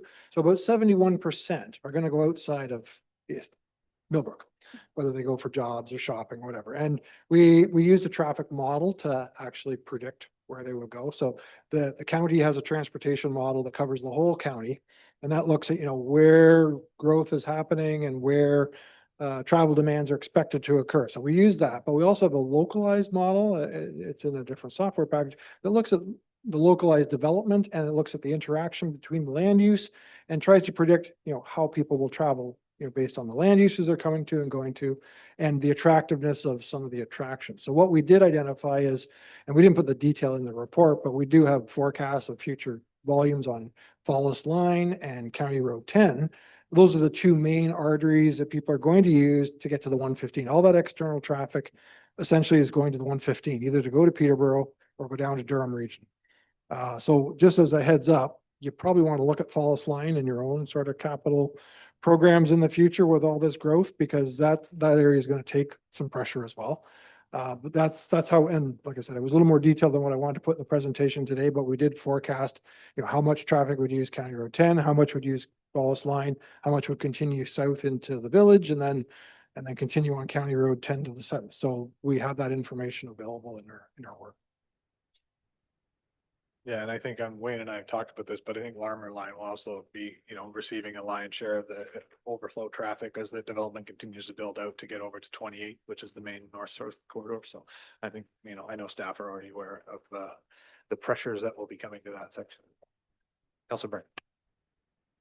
Through the chair, thank you. I'm a little gun shy on models because the accuracy has been terrible most times. I was going to ask a question on page 193 of the report.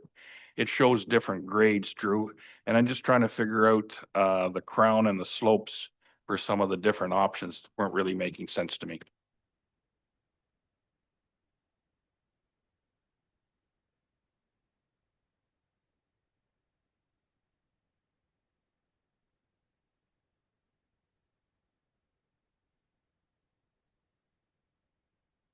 So it's through you, Mr. Mayor. Yeah, so this is what we call a typical cross section. So what it shows is, the alignment of the roadway, where the paths would be located. And it shows sort of the existing ground line, and you can see in a number of areas, there's either cut or fill required to make sure that your boulevard drains towards the roadway, which is what you typically want for an urban section. Now, as I kind of alluded to in the presentation, there's a couple areas, particularly up in the north section, where there's a lot of fill potentially required on the east side.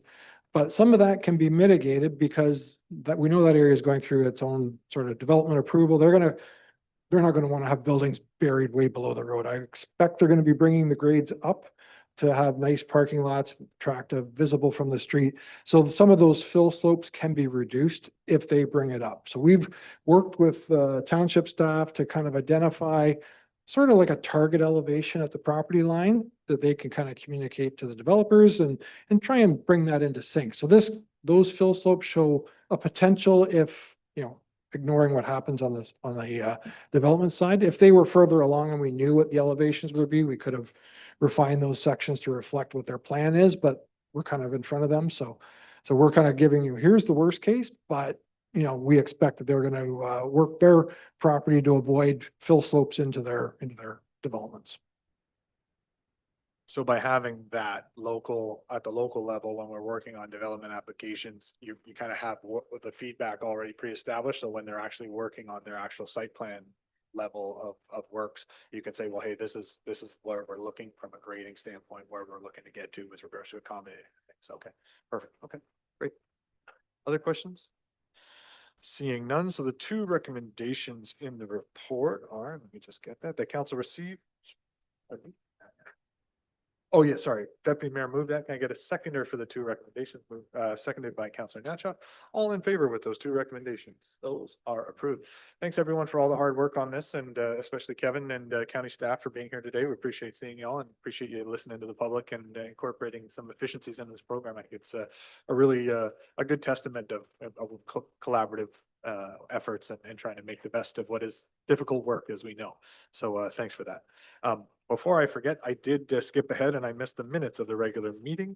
So can I get a mover and a seconder for the regular meeting minutes from April 7th? Moved by Councilor Natchoff, seconded by Councilor Edgerton. All in favor? Those are adopted. Thank you, Cindy, for catching me on that. Next is 10.2. Drew Hutchison again. No wonder he dressed up. He's all over this agenda. Let's go, Drew.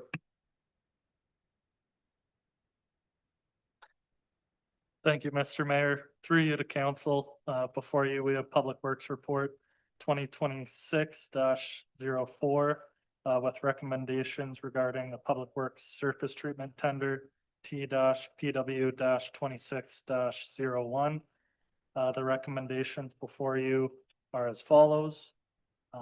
Recommendation 1 is that council award the surface treatment tender T-PW 26-01 to Dufferin Construction Company at the tender amount of $411,570, with HST of $53,504.10. The total tender amount with net municipal HST is $418,813.63. And recommendation 2 is that council approves a 7.4% contingency in the amount of $30,456.18 for this project.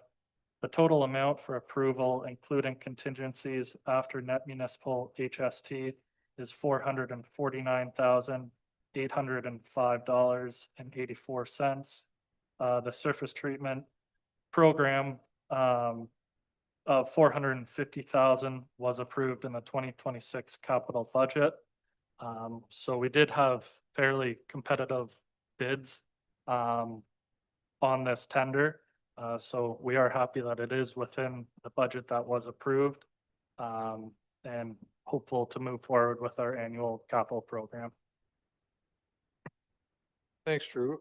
With regards to, so yeah, nice to see that we are able to afford the contingency under the budgeted amount, but I think, I mean, just given the concerns with some of the cost escalations that we're seeing in the market and globally, like, I just wonder, you know, it's great. This is part of the reason why we go and get the tenders early for this sorts of work, to sort of be ahead of it and hopefully get more competitive pricing. But are we, and we mentioned a contingency and all those things, like how binding or protected are we for, you know, if we get the go ahead for this, for these 2 recommendations and award these tenders, like, how binding is it what the price is? Because we've had instances in the past, maybe not so much with tenders, but, you know, whether it's equipment or things like that, when there's tariffs or things of the nature that affect the cost for the provision of the service or good, you know, are we insulated from that? And then, you know, is that contingency going to be able to meet any theoretical demands, or if we're seeing anything else there in the municipal landscape about those buffering and seeing that, you know, these quotes where they were originally presented,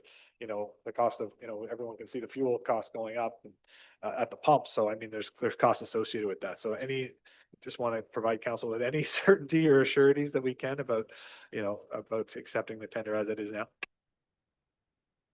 Through you, Mr. Mayor, we have been in communication with the contractors. Obviously, there is a little uncertainty with the way the market is right now. Contractors are trying to hold their prices because obviously with the increase in costs, a lot of jobs are getting deferred or pushed back, or they're not going forward at this time because of that increased cost. So for the jobs that are moving, they are trying to hold to their number. At this time, they don't foresee any increase. They do communicate with us very well, and if there are any worries on their end, then they do communicate it right away. But typically when we start early, they are able to lock into their prices with their suppliers.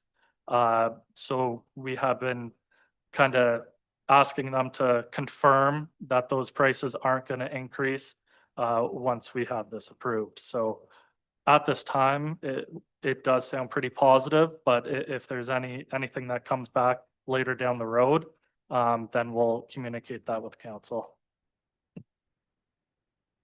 So the benefit is to get in now before all of the other jobs get awarded and things of that nature. Okay, that makes sense to me. Deputy Mayor.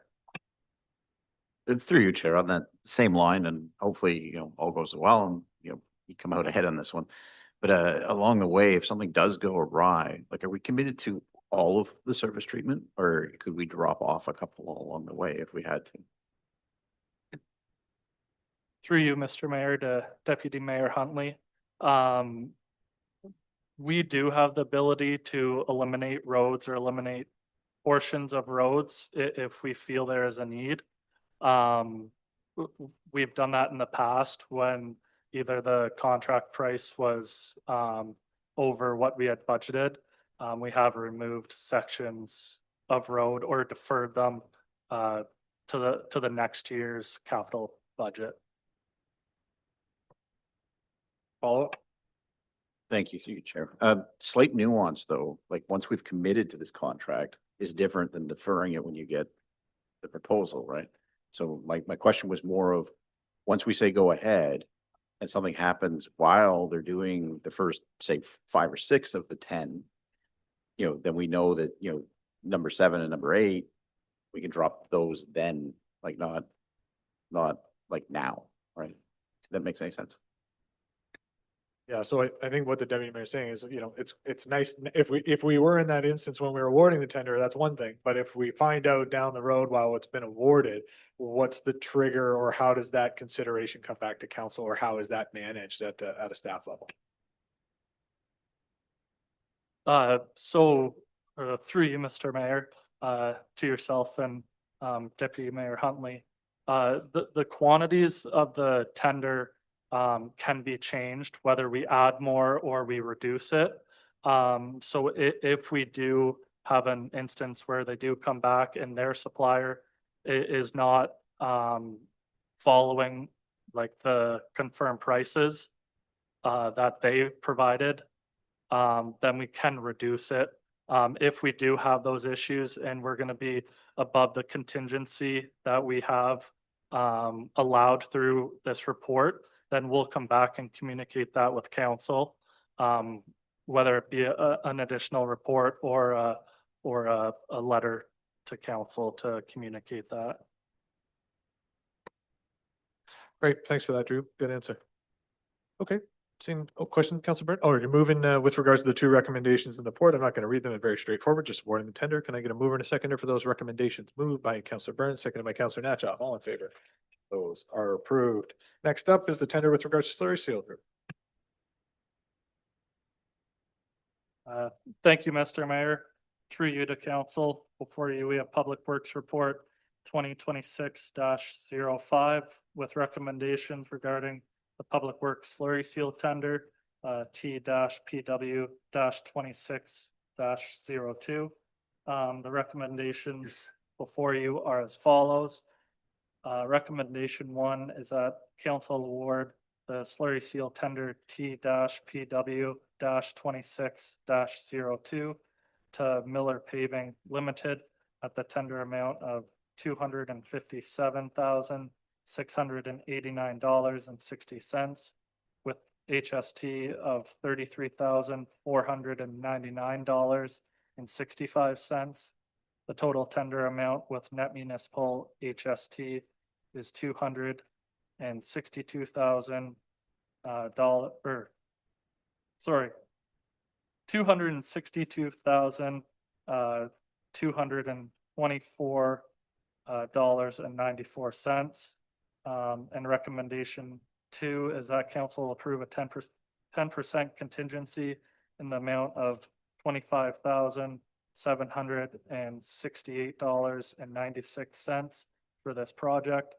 The total amount for approval, including contingencies after net municipal HST, is $288,447.43. The slurry seal program of $360,000 was approved in the 2026 capital budget. Is funded partially through the Canada Community Building Fund, CCBF. Thanks. Thanks, Drew. The numbers can be tricky. I know, I live in it every day. Don't worry about it.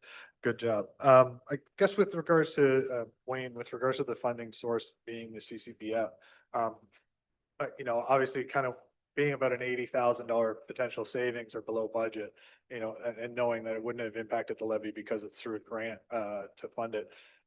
Is there an is the intention to sort of hold pat with that threshold, knowing that, we're kind of closer up against it in other programs that are eligible, especially specifically roadworks that are CCBF eligible?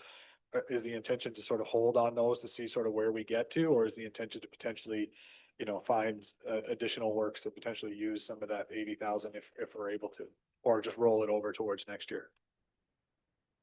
To you, Mr. Mayor, just on the question, first of all, the program, the Story Seal program is a completion of the roads that we surface treated last year, so it's not our intent to increase that particular program, but the funds are available to safeguard against overtures and other capital projects, so that's something that we have available if need be, and it's something that we would advise council if we needed to use it, but the funds are there.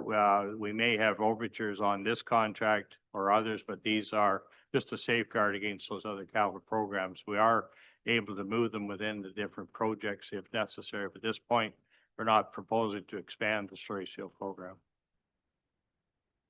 That was my expectation, that we weren't, because of exactly what you said. I just didn't know. I know there's sort of restrictions on the CCBF, so it's not like you can just use it anywhere, right? There's only eligible things for it. So didn't know if there were certain things, but it sounds like that will be, I agree, it's pretty early and it's only 80,000. We know it doesn't go very far when it comes to infrastructure work. So I think it's a good to have that buffer, especially like I said, seeing how close we were on surface treatment, it gives us a little bit more of a threshold. So that makes sense. So thanks for those answers. Questions, members of council? If not, same story as before, 2 recommendations to award the tender and a mover and a seconder. Moved by Councillor Natchoff, seconded by Councillor Edgerton, all in favor. That is approved. Next report, groundwater monitoring, Mr. Hancock. Thank you, Mr. Mayor. Through you to council, with you having done all the long hauling, I'm gonna deal with this report. So the report number is Public Works Report 2026-07. Recommendation before you is that council receive Public Works Report number 2026-07 regarding groundwater monitoring for information. And just as a comment, this is a program that we implemented in 2017.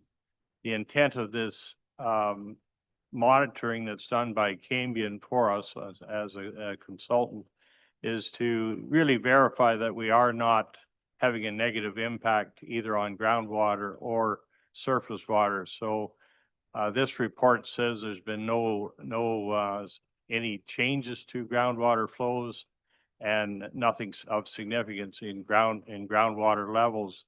And I think it just supports our ongoing conservation efforts to make sure that we're on track with both what we do for development as well as what we do for the natural environment. So I think the report speaks well, and our intent is to carry on with the studies going forward, subject to council approval of budgets.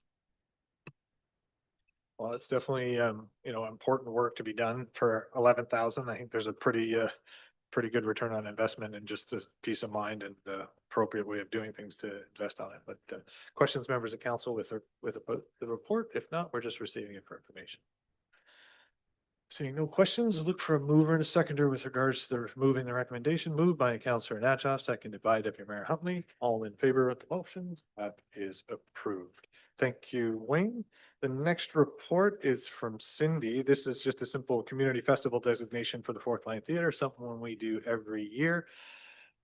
Do you need me to read all of the dates? You do. So any questions before I go through and start the endeavor? I'm going to drink a glass of water here, but make sure you saw me fill it up for a reason, knowing this was coming. Any questions about the Fourth Line Theater community designation before I read the recommendations? Well, here I go. Hey, a mover and a seconder for those 2 recommendations. Moved by Councillor Natchoff, seconded by Deputy Mayor Huntley. I don't have to read them after all. You just told me I did. Oh, wow. I'll drink for nothing. Anyways, that is moved and seconded. All in favor? That is approved. Next, we have the report CAO capital status. Ms. Hurley. Good afternoon, council. The report is before you. It's outlines what our projects are and the status update of our projects attached with our capital. If there's any questions, we're here to answer them. Thanks, Ms. Hurley. Questions, members of council, with regards to updates about the CAO report? If not, we'll take a mover and a seconder for that report. Moved by Councillor Edgerton, seconded by Councillor Natchoff. All in favor? That is approved. Thank you very much. Any committee meeting updates? Councillor Natchoff. Thank you, through you, Chair. The Ganaraska Regional Conservation Authority, it's similar to just the discussions of the presentation that we heard today, just awaiting more information to be provided by the province, and I'll report back more when more kind of hard-hitting things are to report. And the second was the Millbrook Valley Trails, and the workday is weather permitted, scheduled for Saturday, May the 2nd. If anyone were interested in volunteering to help out, please contact Chris Allison.